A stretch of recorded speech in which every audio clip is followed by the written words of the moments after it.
কেমন আছেন? মার্কেট তো খুব একটা ভালো নেই। যাই হোক, আজকে একটা এগ্রিকালচারাল মেশিনারি বানায় এদের কথা বলবো। এরা ইনকর্পোরেটেড হয়েছিল 1997-এ। Manufacture axle and transmission system for agricultural ট্র্যাক্টরের জন্য এসব স্পেয়ার পার্টস তৈরি করে।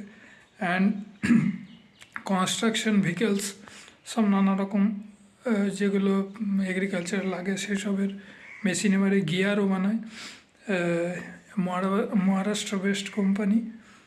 তো এটা একটা নতুনত্ব লাগলো, এরকম মেশিনারি বানায়। আমাদের এখন লিস্টেড হয়নি, তবে কদিন আগে আইপিওটা এসছিল।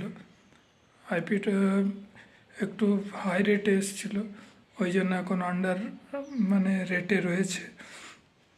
মার্কেট ক্যাপ 3,764 কোটি টাকা, প্রাইস 662।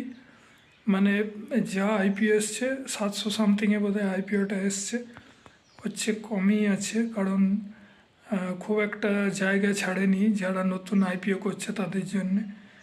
যেরকম ভ্যালু সেরকম হিসাবেই নিয়ে নিয়েছে, ওই জন্য বাড়ছে না। পিইটাও বেশি আছে 62.4, আরওসি আছে 18.3%, আরওই আছে 16.5%, 10 টাকা ফেস ভ্যালু শেয়ার। সেলস আছে 907 কোটি টাকা এটা সেপ্টেম্বরের। নেট প্রফিট আছে 49 কোটি টাকা। ইপিএস আছে 8.61, ইকুইটি আছে 57 crore, আর প্রোমোটার্স হোল্ডিং 68.77%, এফডব্লিউআই 3.5%-এর মতন, আর ডিআইআই আছে 17.09%। আমাদের দেশটা হচ্ছে এগ্রিকালচার ড্রিভেন দেশ, এগ্রিকালচারই বেশি হয়, কৃষিটাই বেশি হয় আমাদের দেশে। ওই জন্য এইসব কোম্পানির কি বলবো, ডিমান্ড থাকবে।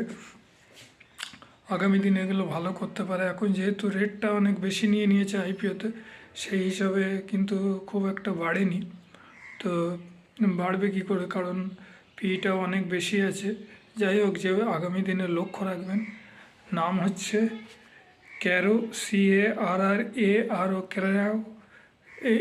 carraroindia। তো আরেকবার নামটা বলছি, carraroindia। তো যেটা বলছিলাম, আমাদের দেশ হচ্ছে এগ্রিকালচারাল বেসড দেশ। এখানে প্রায় 70%-এর ওপর লোক এগ্রিকালচারের ওপরে নির্ভর করে। ওই জন্য ট্রাক্টর থেকে আরম্ভ করে সব মেশিনারি যত আছে, ওর ডিমান্ড থাকবেই ইন ফিউচারে।